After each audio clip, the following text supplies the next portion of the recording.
the manufacturers and the marketing guys would tell us with the latest, greatest technology that it doesn't matter where you hit the ball on the club face, how forgiving and how big these club faces are, your golf ball's always going to fly straight down the middle.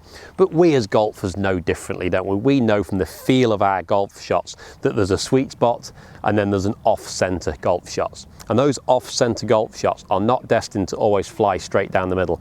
The sweet spot might be bigger these days, but there's still off-centre shots that will change the direction of where you hit the ball. And sometimes when you're playing, you might think you've made the perfect golf swing every single time.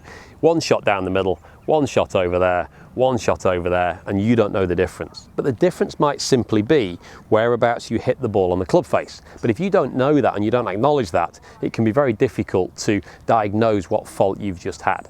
So what I've got here is some Impact Detect spray. Now a little bit of that spray on the club face, I can then coat that club face white. Then when I hit the golf ball, I can see whereabouts the ball has been struck from. If I then have an understanding of how the different parts of the golf club can change the direction of my shot, it should help and encourage me to understand why hitting the ball in the centre is so important. So I'm going to hit a couple of shots here.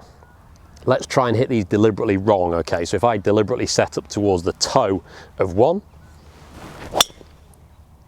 and I see that ball turning from right to left in its ball flight, so it's quite a big drawing ball flight, that one.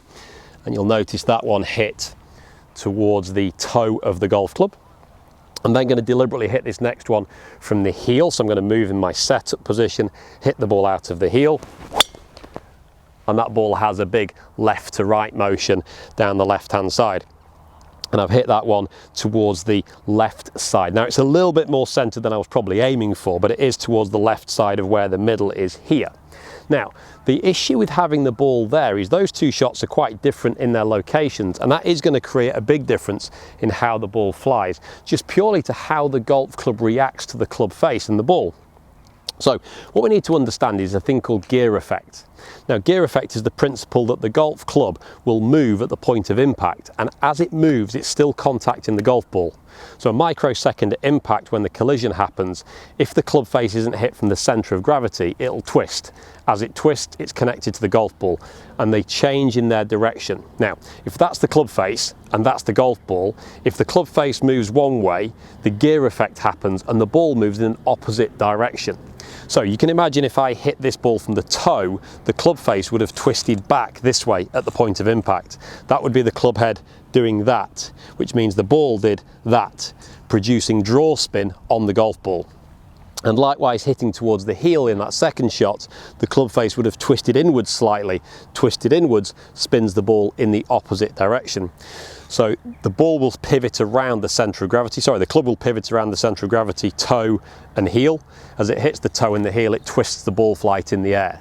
So when I draw the ball from right to left, it could be that my swing path was 0, my club face was 0, everything was square, but I simply hit the toe and I get toe side gear effect.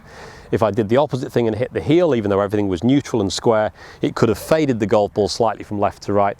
That could be heel side gear effect. And there is also the gear effect principle of hitting higher on the face and lower on the face increases and decreases loft. So whereabouts you hit that ball on the club face has a massive deal of difference about how the ball curves and also how it feels and how far the ball flies. So I would encourage yourself to get some spray or some stickers so you can see the location of the strike on the club face. Once you can identify the strike, you can do something about it and help you understand gear effect and how that affects the ball flight.